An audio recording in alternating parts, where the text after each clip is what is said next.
नमस्कार। तो इंडोप्स के इस खास एपिसोड में हम लोग आज एक इंस्पायरिंग लीडरशिप शख्सियत से आपकी मुलाकात करवा रहे हैं, जिनका नाम है सुशील डागा। सुशील डागा जी ICSI यानी ICSI की NIRC बॉडी के चेयरमैन हैं, नॉर्थ इंडिया रीजनल काउंसिल के। किस तरह से उन्होंने अपनी जर्नी तय की और आगे उनके क्या प्लान है, इसके बारे में हम उनसे जानेंगे। तो आपका बहुत बहुत स्वागत है सुशील जी।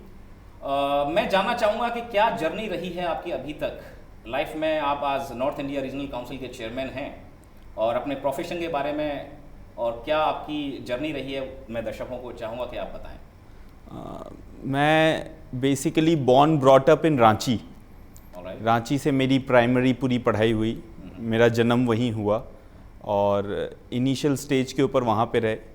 फिर कुछ घर की परिस्थितियाँ ऐसी थी कि मेरे को क्लास 10th क्लोज करने के बाद जयपुर आना पड़ा और उसके बाद आगे की पढ़ाई यहाँ हुई। चूँकि फोकस्ड माइंड था कि कुछ भी करना है बट प्रोफेशनल के अंदर काम करना है, तो मैं बहुत अर्ली स्टेज से लॉ के प्रति बहुत प्रभावित रहा और मैंने पढ़ाई उसी हिसाब से चालू की। फिर मैंने यूनिवर्सिटी में जब पढ़ाई कर रहा था तो मेरे को ऐसा लगा कुछ मिसिंग है इंटेलेक्चुअली। आप लॉ जहाँ जिस कॉलेज से मैं पढ़ रहा था यूनिवर्सिटी से, एक मन में सेटिस्फैक्शन फीलिंग नहीं आ रही थी कि यार पढ़ तो रहे हैं but this is not that it will take me to heights. तब मैंने इंस्टीट्यूट ऑफ कंपनी सेक्रेटरी के और कंपनी सेक्रेटरी कोर्स के बारे में सुना और फिर मैंने इसके अंदर एनरोलमेंट कराया और आगे बढ़ा। और जब मेंबर बना उससे पहले ही मेरे को लगा कि बहुत अपॉर्चुनिटीज़ मिलती है इस इंस्टीट्यूट के अंदर। एज अ स्टूडेंट भी आपको बहुत तरीके के कॉम्पिटिशन्स और उसके अंदर आपको तपा के मेंबर बनाया जाता है। एकदम आप जैसे सोने को तपाया जाता है वैसे आपको बहुत तरीके से स्टेजेस से गुजरना पड़ता है। तो बहुत बहुत अच्छा करिकुलम है हमारा उस अंदाज में अगर कहें, अगर कोई उसको अवेल करना चाहे। बहुत सारे कंपटीशन है जो यूनिलैटरल होता है, आपका मन है तो आप करें वरना ना करें। मैंने सब में पार्टिसिपेट किया और इंस्टीट्यूट ने मेरे को बहुत अच्छे से ग्रूम किया। और फिर मैं आज के दिन मेजरली कॉर्पोरेट लिटिगेशन देखता हूँ, आर्बिट्रेशन मैटर्स देखता हूँ और जहाँ पे भी हूँ मेरे को ये लगता है कि इंटेलेक्चुअली एंड प्रोफेशनली जो एक आयाम आया है मेरे अंदर वो कंपनी सेक्रेटरी की पढ़ाई की वजह से आया है और बहुत स्नेह मिला है मेरे को इस इंस्टीट्यूट से। और मैं अगर अपनी जर्नी के बारे में बताऊं तो मैं 2014 के अंदर जब मैं फर्स्ट टाइम सोच रहा था कि इंस्टीट्यूट ने बहुत कुछ दिया, मैं बहुत लेक्चर्स लेता था, बच्चों को पढ़ाता भी था। तो एक यंग आदमी होता है तो आजीविका निकालने के लिए उसको पैसे हर जगह से चाहिए होते हैं, तो पढ़ाना एक सोर्स था उस समय। तो 2014 में ऐसा लगा कि अब समय आ गया कि इंस्टीट्यूट को भी गिव बैक करें। तो मेरे कोई गॉड फादर नहीं थे। जब मैंने जयपुर चैप्टर जो मेरा घर है जहाँ से मैंने चुनाव लड़ा, तो कोई बैकग्राउंड नहीं, कोई गॉडफादर नहीं, पर मैंने जब चुनाव लड़ा तो बहुत कम वोट मिले थे। हमारी प्रेफरेंशियल वोटिंग होती थी, पर ये था कि जैसे मैं बाहर होता मेरे को सेकंड प्रेफरेंस खूब मिली थी। तो फर्स्ट का तो लोग अपने अपने लोगों को भाई भतीजावाद या आप कह लें वो कमिट होता है, पर सेकंड आदमी ये सोच के देता है कि यार ये आदमी सिस्टम में आए तो खराब नहीं होगा। तो मैं चुनाव जीता और बहुत स्नेह मिला और 2017 में मेरे को चांस मिला कि मैं इंस्टीट्यूट को लीड कर सकूं। मैं अपनी स्वर्णिम बातें अगर कहूं कि मेरे को ऐसा लगता है कि 2017 गेम चेंजर था मेरे लिए भी, बिकॉज एज लीडर बहुत चैलेंजेस फेस किए क्योंकि आप हमारा एक तरीके से गवर्नमेंट सेटअप है, तो यहाँ अप्रूवल्स और बहुत सारी चीज़ें और भी होती हैं, उनको समझना, उस हिसाब से काम करना, बहुत सारी चैलेंजेस थी। बट 2017 में बहुत काम किए। जयपुर चैप्टर का इंफ्रा पूरी तरीके से बदल दिया, लाइब्रेरी नहीं थी उसको सेटअप किया, वहाँ पे मेन गेट्स हो, इंटरलॉकिंग टाइल्स हो या फिर गार्डन के अंदर हाइलोजन लाइट्स से लेके वो छोटी बुनियादी चीज़ें हैं, या फ्लेक्स हो, एक आपका डिस्प्ले बोर्ड ही लगना हो, पर अगर वो 5-10 साल से अगर प्रॉपर नहीं था, आपने उसको ठीक किया तो वो भी एक बड़ा बदलाव दिखने लग जाता है। तो उस सब में बहुत लोगों का साथ मिला और 2017 में लोग अचानक से इंस्टीट्यूट के अंदर एक अलग बहाव से आने लग गए थे। वो मेरे लिए एक बहुत सेंस ऑफ एनकरेजमेंट था और उसके बाद कहानी फिर टोटली बदल गई। लोगों ने बोला कि आपको आगे जाना चाहिए आपको हमारी आवाज़ बनना चाहिए कि आप नॉर्थ रीजन में जाएं। तो मैंने नदर्न रीजन का चुनाव लड़ा। मैं आपको कहना चाहूँगा, नदर्न रीजन का चुनाव लड़ते वक्त मेरे को ये तय था कि जयपुर के इस लड़के को जहाँ दिल्ली में कोई नहीं जानता या जयपुर के बाहर भी लिमिटेड लोग जानते हैं, वो क्या ही जीतेगा और कहाँ तक जाएगी। तो मैं आपको एक इंटरेस्टिंग बात बताऊं, जब चुनाव का रिजल्ट आ रहा था मैं नैनीताल चला गया था। क्योंकि मेरे को उम्मीद नहीं थी कि चुनाव जीत पाऊंगा। पर 52 कैंडिडेट्स में मैं चौथे या 5वें नंबर पे मेरा first preference. 1 position and 52 candidates. हाँ नहीं 12 पोजीशंस और 52 कैंडिडेट्स। तो मैं चौथे नंबर पे मेरा बैलेट्स खुला 1:4। हाँ, और मैं भी थोड़ा चौकन्ना हो गया, बहुत चक्का सा रह गया। मैं बोला, फिर मेरे को एक बात समझ में आई कि जब आप प्रोफेशनल बॉडी में लड़ते हो तो वो कमिटमेंट्स बहुत लोगों के साथ करते हैं, पर जब वो चुनाव में वोट देने जाते हैं तो वो अपने और अपने इंस्टीट्यूट के बारे में सोचते हैं कि उसकी आवाज़ अगर ये आदमी बने तो क्या ये ठीक होगा या नहीं होगा। तो मैं चुन के आया, दिल्ली आया। तब देखिए, टियर 2 सिटी की कहानी आप जानते हैं। जब भी आप दिल्ली आते हैं और बाहर से आते हैं तो पहला पॉइंट यही रहता है कि क्या ये सरवाइव कर पाएगा, आउटसाइडर, क्या ये इतने बड़े माहौल को देख पाएगा। और मैं हमेशा से टेक्निकल आदमी रहा हूँ, मैं लीडरशिप और इन पे लेक्चर्स नहीं लेता।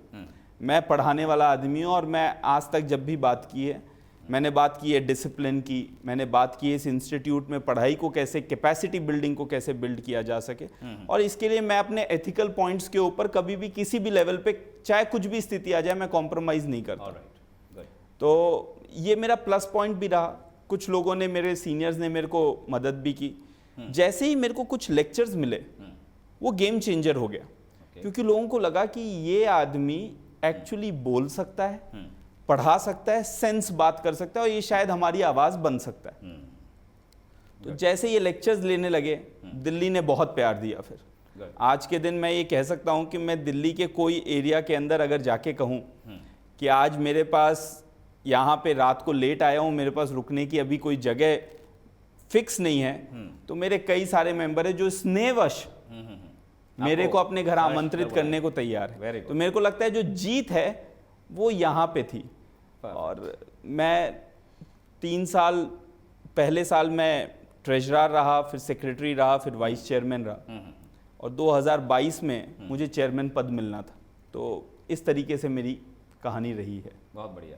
तो बेसिकली अगर हम बात करें लीडरशिप की, तो लीडर्स को लोग, अगर किसी के अंदर एक प्रोएक्टिवनेस है और दुनिया के लिए कुछ करने की तमन्ना लोगों को नज़र आती है और उसके अंदर संघर्ष करने की एक क्वालिटी नज़र आती है, तो लोग अपने आप उसको बढ़ा देते हैं। और जैसा कि इन्होंने अभी सुशील डागा जी ने ये पॉइंट आउट किया कि प्रोफेशनल बॉडी के अंदर लोग अपनी बॉडी, उस प्रोफेशनल बॉडी, उस ऑर्गेनाइजेशन और अपने उस प्रोफेशन को तवज्जो देते हैं, ना कि जाति धर्म या अपनी जो नज़दीकियाँ हैं किसी कैंडिडेट के साथ में। सुशील जी, आगे बढ़ते हुए मैं ये जानना चाहूँगा आगे आपके क्या प्लान्स हैं, और उससे पहले ये जानना चाहूँगा ICSI के जो मेंबर्स हैं, उन मेंबर्स में बहुत सारे नए युवा लोग जो आ रहे हैं, और आज का जो दौर है आप देख रहे हैं कि कितना माइंड को पॉल्यूट करने वाली सोशल मीडिया है, उस पर लोग गलत तरह के कमेंट करते रहते हैं, एक दूसरे को टांगे खींचने का काम करते रहते हैं। तो किस तरह से ये जो पीढ़ी है, युवा पीढ़ी, उसके लिए क्या संदेश देना चाहेंगे, और जो मेंबर्स हैं, तमाम मेंबर्स हैं ICSI के, उन लोगों के लिए क्या कुछ आप कहना चाहेंगे? सोशल मीडिया मेरे हिसाब से एक बहुत ही कारगर प्लेटफॉर्म है हमारे लिए, बहुत इम्पॉर्टेंटली, क्योंकि हम ऐसे प्रोफेशन से आते हैं जहां हम एडवर्टीजमेंट नहीं कर सकते अपने काम का। आप बता सकते हैं कि आपका स्टूडियो है, ये इतनी अच्छी चीज़ें हैं, बट प्रोफेशनल को कभी भी अलाउ नहीं होता कि वो बताए कि वो ये काम पब्लिकली एडवर्टाइज कर सके या मैं इतने रुपए में इस काम को करता हूँ। तो लोग आपके पास तब आएंगे सबसे पहले कि अगर उनको पता हो कि आप ये क्या काम करते हैं, और उसके बाद आप उनको किस तरीके से इसका सर्विसेज दे पाएंगे। तो हमारे कई मेंबर्स ने इसका बहुत सदुपयोग भी किया है। लिंक्डइन और बहुत सारे और चैनल्स हैं जिनके द्वारा मार्केटिंग, हाँ, उन्होंने बहुत अच्छे आर्टिकल्स लिखे हैं और लार्जर देन लाइफ अपना नाम कमा लिया है कि लोग जानते हैं कि ये आदमी टेक्निकल बात करनी है, समझदारी की बात करनी है तो ये आदमी है। पर जैसे कि आप जानते हैं कि हर चीज़ के प्लस माइनस दोनों होते हैं। आप मेरे से पूछें कि मैं सोशल मीडिया को कैसे देखता हूं, तो मैं सोशल मीडिया में अपनी बात कहता हूं और मैं उसके लिए पुरजोर होकर ईमानदारी से अपनी बात कहता हूं, और फिर मैं कमेंट सेक्शन को बहुत कम देखता हूं। मेरे को लगता है कि मेरा काम यहाँ पे अपनी बात कहना है, रेस्ट आफ्टर दैट एप्रिसिएशन हो उसको मैं अपने दिमाग में नहीं लाता। और अगर मैं कोई गलती कर रहा हूं और लोग सुधार करना चाहते हैं तो मैं उसको कंस्ट्रक्टिवली लेता हूं। कई ऐसे भी कमेंट्स आएंगे जहां पे आपको जबरदस्ती खींचा जाएगा, वो मेरे लिए नॉइस है, एक आवाज जिसको मेरे को इग्नोर करनी चाहिए। वरना अगर विराट कोहली जैसे, दीपिका पादुकोण जैसे महारथियों को अगर ये एक तरीके से डिप्रेस कर सकती हैं ये चीजें, हमने कल ही सुना विराट कोहली कह रहे थे कि मैं जब टेस्ट कैप्टनशिप छोड़ी तो मेरे पास केवल एक ही फोन आया। तो वो कितना मैटर करने लग गया है सोशल मीडिया या आपके पर्सनल रिलेशन। मैं इसको इसीलिए अपने घर को, आप मेरा अकाउंट देखेंगे, मैं अपने घर को और अपने प्रोफेशन को, दो को बहुत अलग रखता हूं ताकि वो तरीका बनाया जा सके। सोशल मीडिया को ये जो नई यूजर्स हैं, युवा पीढ़ी, उनको कैसे यूज में लेना चाहिए? ये कहा जाता है कि ये दुधारी तलवार है, तो क्या इसका एक साइड इफेक्ट है, नेगेटिव जो साइड है उसको आप पॉइंट आउट करना चाहोगे और किस तरह से उनको सावधान रहना चाहिए इसको यूज करते हुए? सोशल मीडिया मेरे हिसाब से ये ऐसा तहखाना है जहां पे अगर आपने कुछ गलत कह दिया तो आप उसको डिलीट कर सकते हैं, पर लोग उसको कहीं ना कहीं से खोज के ला सकेंगे। इसके बहुत लोग ट्वीट करके डिलीट कर देते हैं, पर तब तक उनका किया हुआ ट्वीट वायरल हो जाता है। तो हमको इसको इस बात को समझ के चलना पड़ेगा कि किस तरीके से कानूनन हमको इसको यूज करना चाहिए। और दूसरी बात, मुंडे मुंडे जायते मत्र भिन्ना, अलग अलग लोग हैं, अलग अलग मत हैं, लोग अपने हिसाब से यूज करते हैं। बट मेरे को ये लगता है कि ये मेरे लिए एक टूल है जिसके द्वारा मैं लोगों को बताता हूं कि मैं प्रोफेशनली क्या कर रहा हूं, क्या करना चाहता हूं। और अगर मैं एज ए लीडर बात करूं तो मैं उनको जागरूक करना चाहता हूं कि आपका इंस्टीट्यूट आपके लिए और क्या चीजें कर रहा है। ग्रेट। अच्छा, अब यहाँ हम इंस्टीट्यूट की बात करते हैं, तो ICSI किस तरह से कैपेसिटी बिल्डिंग में रोल प्ले कर रहा है और क्या विजन है या कुछ ऐसी गुंजाइश आप देख रहे हैं कि ये रोल और थोड़ा लार्जर हो सकता है, जिससे कि जो युवा पीढ़ी आ रही है, शायद जो CA CS के प्रति एक रुझान खत्म होता जा रहा था और ज़्यादातर लोग जो है जर्नलिज्म या होटल मैनेजमेंट MBA के तरफ भागते जा रहे थे, तब इस युवा पीढ़ी को CS का जो कोर्स है उसको करने के लिए क्या ऐसी चीज़ें बॉडी को करनी चाहिए, ऑलरेडी कर रही हैं, तो वो मुझे आप प्लीज़ जरा रोशनी डालें। कैपेसिटी बिल्डिंग हमारे मेंबर्स के लिए हम रेगुलर करते रहते हैं, बट मैं जब मेरे को ये पद मिला कि आपको इस साल चेयरमैनशिप के तौर पे, चेयरमैन के तौर के ऊपर लीड करना है, मेरा विजन क्लियर था। मेरा विजन क्लियर था कि हम जो काम कर रहे हैं वो करते रहें, बट हमको इसके अंदर डाइवर्सिफाई और एक्सेल करना पड़ेगा। और हमने इस थॉट प्रोसेस के अंदर अलग इनिशिएटिव्स लिए। हमने इनिशिएटिव लिए, देखिए मैं मानता हूं कंपनी सेक्रेटरी कंप्लायंस और बाकी चीजें उसके पॉकेट के अंदर है, वो इन बातों को एज अ मास्टर समझता है और चीजों को फुलफिल करता है। आप अगर कंपनी सेक्रेटरी की बात करें किसी भी तरीके के सेटअप के अंदर, तो वो मास्टर है अपने काम का। पर जैसे ही हम दूसरी चीजों की बात करें तो उसकी ग्रोथ हमको चेक करनी पड़ेगी। जैसे मैं आपको एग्जाम्पल के तौर पर बोलूं, NCLT के अंदर कंपनी सेक्रेटरी अपेयर होना चालू हुए 2016 में, ये फोरम बना 2016 से अपेयर होने लगे। मूलतः इसके अंदर वकील अपेयर होते थे। आज के दिन 50% या उससे ज्यादा मैटर्स हमारे कंपनी सचिव कर रहे हैं। ये इसीलिए कर पा रहे हैं क्योंकि हम रेगुलर कैपेसिटी बिल्डिंग से रिलेटेड बहुत सारे काम कर रहे हैं।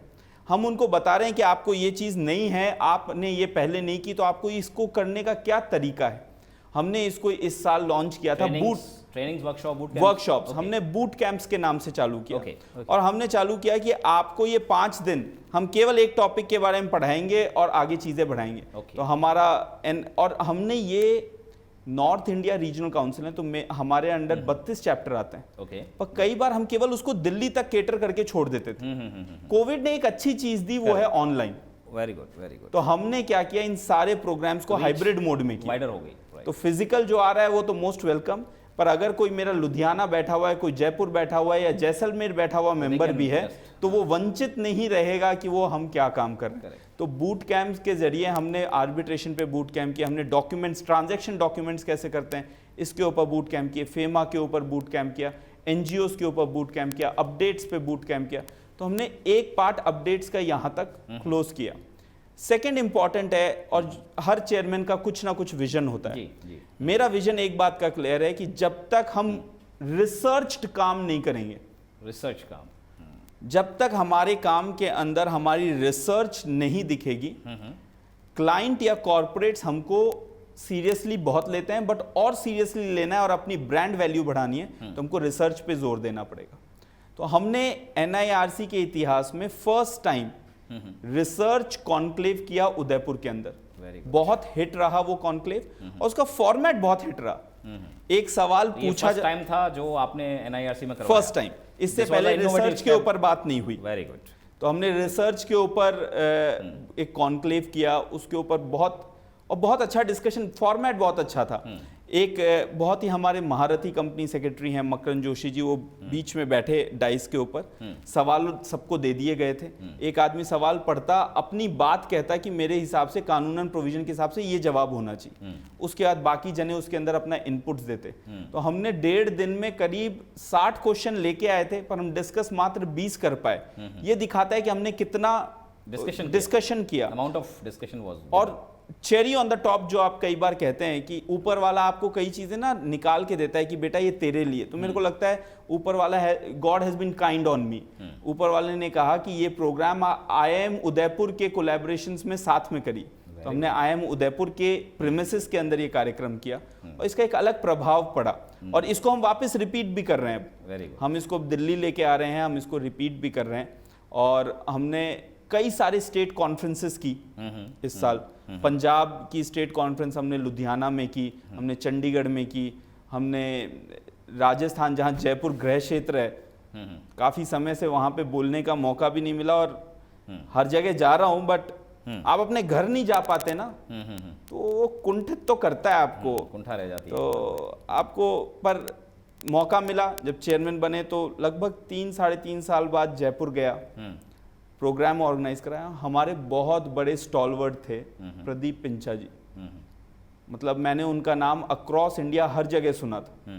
मेरे को लगा था जिस दिन मौका मिला मेरे को वापस यहाँ कार्यक्रम करने का, पहला ट्रिब्यूट मैं उनको दूंगा। क्योंकि कई वो आदमी होते हैं ना कि लार्जर देन लाइफ हो जाते हैं, इंस्टीट्यूशन के ब्रांड एम्बेसडर हो जाते हैं, ये उनमें से थे। तो हमने जब ये कार्यक्रम किया तो मेरे हिसाब से मैंने ऐसा भावुक कार्यक्रम इससे पहले कभी नहीं किया था। और उसमें भी जो गणमान्य लोग आए थे, आभा ऋषि मैम आई थी जो अटल इंक्यूबेशन सेंटर बीमटेक की CEO हैं, बहुत सारे और लोग जो इसके अंदर जुड़े, वो बड़ा इंपॉर्टेंट था। तो हमने कई सारे कार्यक्रम नई चीज की है, आपने एक नया पन लेकर आए पूरी कार्यप्रणाली में। जैसे परसों का आप कार्यक्रम, मैं आपको कल का कार्यक्रम बताऊं, हमने फर्स्ट कॉर्पोरेट कॉन्क्लेव किया। आज तक कॉर्पोरेट कॉन्फ्रेंस करते थे पर हम सेक्टर वाइज कभी नहीं करते थे, तो हमने इसको सेक्टर वाइज डिवाइड किया। हमने एनर्जी पावर सेक्टर के लिए एक पैनल डिस्कशन रखा। हमने कहा ICSI आपको केवल और केवल सेक्रेटरियल रिप्रेजेंटेशन MCA में नहीं देगा। आपके अगर पावर सेक्टर से रिलेटेड भी अगर कोई चैलेंजेस आते हैं तो उसको कंपाइल करने के लिए आप हम पे भरोसा करिए, हम आपकी मिनिस्ट्री के अंदर बात करेंगे, हम आपकी बात को, आपकी इंडस्ट्रियल प्रॉब्लम्स को भी सुलझाएंगे। तो इंस्टीट्यूट को अपने होराइजन्स को बढ़ाने के लिए हमने इस बार मीडिया से भी हमने लोगों को बुलाया, जो हमें मीडिया के अंदर जो कंपनी सचिव हैं उनको हमने बुलाया। हमने क्या कहते हैं, आप देखेंगे तो हमने अडानी ग्रुप के चीफ डिजिटल ऑफिसर को बुलाया। हमने बहुत सारी कंपनी से जिनको ये पता है पैसा बहुत पड़ा है पर कहाँ इन्वेस्ट करें नहीं पता, तो हमने how to invest in your startups के अंदर भी हमने सेशन लगाए और वो बहुत ही प्रभावशाली रहा। कल का सेशन मेरे हिसाब से रविवार को इतनी भीड़ आई। फर्स्ट कॉर्पोरेट कॉन्क्लेव हमने यहाँ पे किया। अब इसको हर विभिन्न शहरों में, हमारी 32 सिटीज हैं, अगर मैं दिल्ली में किया, ये दिल्ली में किया, पर मन ये है कि जिस दिन ये 32 शहरों के अंदर चल जाएगा हम उस दिन सफल हो जाएंगे। बहुत बढ़िया। सुशील जी, मैं जहाँ तक ऑब्जर्व कर पा रहा हूँ आपको, you seems to be very strong by heart and body as well. बड़ा फिट फाट आपने रखा हुआ है, तो कभी कोई इमोशनल ब्रेकडाउन जैसी या कोई ऐसी सिचुएशन नहीं आई जहाँ पर आपको वीकनेस फील हुई हो, जहाँ लगता है कि मेरे हाथ से चीज़ें मेरे कंट्रोल से बाहर हैं? देखिए, आदमी कितना भी स्ट्रांग रह ले, और स्ट्रांग रहने के अलावा शायद इस कॉम्पिटिटिव वर्ल्ड के अंदर ऑप्शन नहीं अवेलेबल है। और जब मैं Tier 2 सिटी से आके चीज़ों को ठीक करना चाहता हूँ, अपने घर को आगे बढ़ाना चाहता हूँ और इंस्टीट्यूट को आगे बढ़ाना चाहता हूँ, तो इमोशनली कई बार चैलेंजिंग हो जाता है। और इमोशनल, मेरे को लगता है इमोशनल होना भी आवश्यक है। मेरा क्वेश्चन पूछने का कारण यही है because you feel to be an emotional person to me. हाँ, इमोशनल भावुकता है आपके अंदर। हाँ, और मैं कई बार मैं उनमें से नहीं हूँ जो कहूँगा मैं कभी नहीं रोता जी, मेरे से कभी रोना नहीं आता। मेरे को लगता है भावुकता होना घर के प्रधान के लिए बड़ा आवश्यक है। अगर घर का प्रधान अगर भावुक नहीं है तो उसको फीलिंग नहीं आएगी कि वो आखिरी छोड़ के आदमी ने रोटी खाई या नहीं खाई, वो घर पे चैन से सोया या नहीं सोया। तो भावुक होना मेरे हिसाब से अच्छी बात है, पर भावुकता कई बार इमोशनल ब्रेकडाउन तो कर देती है। और ऐसे सर्कमस्टेंसेस आए हैं जिसके अंदर कई बार महसूस हुआ है कि इस पूरे सिस्टम में रहना नहीं रहना उसको ही क्वेश्चन करने लग गया। जैसे मैं बताऊं, मेरे father was not keeping well, he was diagnosed with cancer on 27/7/2021 और मेरे पैरों तले ज़मीन खिसक गई थी, क्योंकि पिता तो इस घर का एक आसमान होता है कि ये है तो सब कुछ है। मैं आज भी घर से निकलता हूं तो अपनी माँ से पैसे लेके निकलता हूं, क्योंकि मेरे को लगता है मेरा काम लिमिटेड है, कमाना है और कुछ कुछ करना है, घर चलाने का काम उनका है। जब पिताजी के बारे में पता चला तो बड़ा इमोशनल सा एंगल था हमारा, और जब वो फेस कर रहे थे बहुत कुछ, तभी हमारे इंटरनल चुनाव होते हैं हर साल। तो उसका चुनाव था दिसंबर के अंदर। दिसंबर में जब सब कुछ सेटल्ड ही था, बट सेटल्ड अनसेटल्ड हो गया। 25 दिसंबर के आसपास की बात है। कुछ मीटिंग के अंदर चीज़ें ऐसी हुई कि वो फर्दर लैंड अप कोर्ट में हो गई।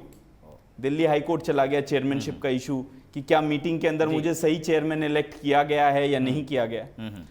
तो मैं डेट मेरे को इसीलिए याद है कि 19 जनवरी मेरे माता पिता की एनिवर्सरी थी। 2022 मेरे को पदभार 19 को लेना था, तो 18 को उस मैटर की हियरिंग हुई दिल्ली हाई कोर्ट में। मेरे को लगा कि आज सब कुछ सेटल हो जाएगा, कल पिताजी हॉस्पिटल से भी फ्री हो जाएंगे तो दिल्ली आएंगे, कहानी अलग बन जाएगी। और कोर्ट ने 18 तारीख को उसको स्टे कर दिया। और मेरे को लगा मेरी क्या गलती रही इस पूरे प्रोसेस में। ट्विस्ट आ गया, मेरी क्या गलती रही, मैंने लोगों का साथ दिया, ये मेरे साथ क्यों हुआ। आदमी क्वेश्चन करने लग जाता है। पर हमने फिर भी लड़ाई की, हमने अपनी बातें रखी। और मेरे को लगता है कानूनन लड़ाई भी करना आदमी की अंदर की शक्ति को दर्शाता है। तो मेरी टीम ने, हमारे लोगों ने, सब ने बहुत साथ दिया और जीत होती है। अगर आप गलत नहीं होते तो आपकी जीत होती है। आपको, मेरे को लगता है आदमी के अंदर ट्रस्ट फैक्टर सबसे इंपॉर्टेंट है। मैं इतना सा कह सकता हूं कि सुशील डागा के साथ 2 वर्ड आप कनेक्ट करेंगे, ट्रस्ट वर्दी एंड मैन ऑफ इंटीग्रिटी। तो ट्रस्ट मैंने किया बट मेरे को मिला नहीं वापस, और 1 तारीख को उस मुकदमे को स्टे कर दिया गया। 18 तारीख को स्टे कर दिया गया। 1 तारीख को फाइनल ऑर्डर आना था, 1 फरवरी। और आप उस जजमेंट को, मैं नज़ीर हो जाती है कई चीज़ ना, जिसको हम कहते हैं प्रेसिडेंट। 57 पेज का जजमेंट है। उसमें कोर्ट ने कहा कि नहीं, आपको सही तौर पे इलेक्ट किया गया था।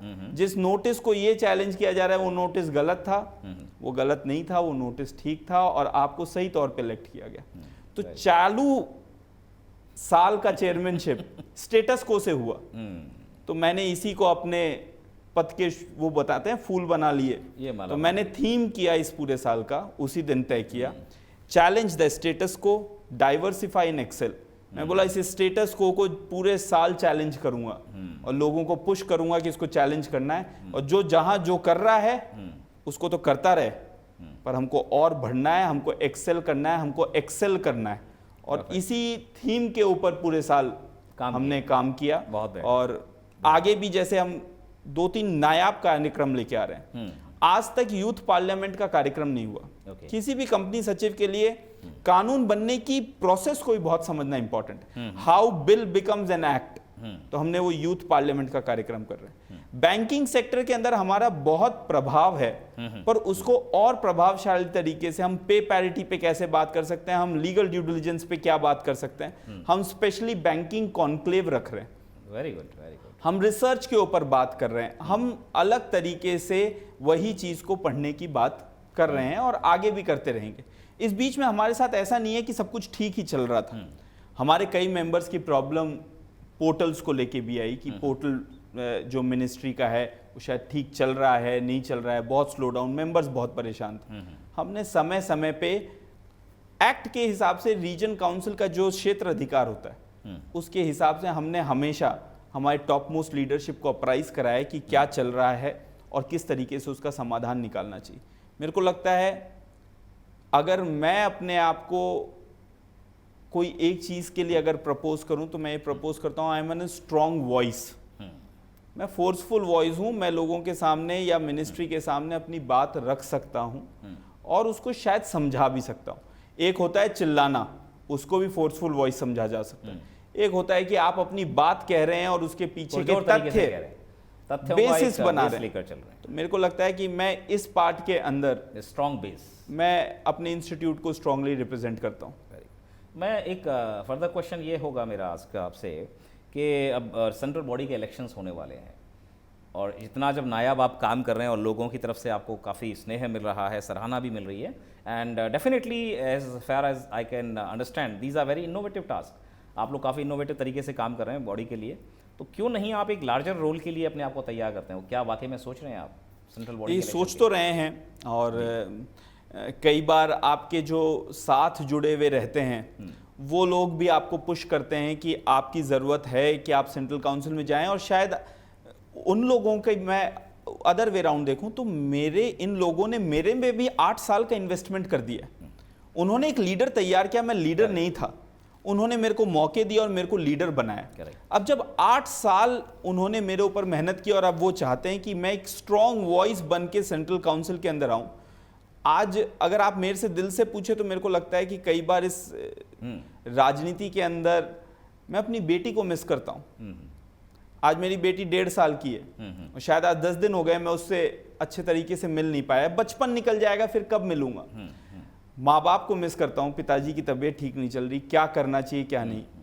पर मेरे को लगता है कि अब अगर पीछे हटा तो चीज़ों को ऐसा लगेगा कि जब आखिरी छोर पे आप पहुंच रहे हो, जब आप पॉलिसी मेकिंग की जगह पहुंच रहे हो, जब आप कानून के अंदर, आप चीज़ों के अंदर बदलाव करने की जगह पहुंच रहे हो, जहां आप मिनिस्ट्री से संवाद करके चीज़ों को बेहतर करने की जगह पहुंच रहे हो, तब 8 साल का लोगों का इन्वेस्टमेंट मैं पीछे नहीं खींच सकता।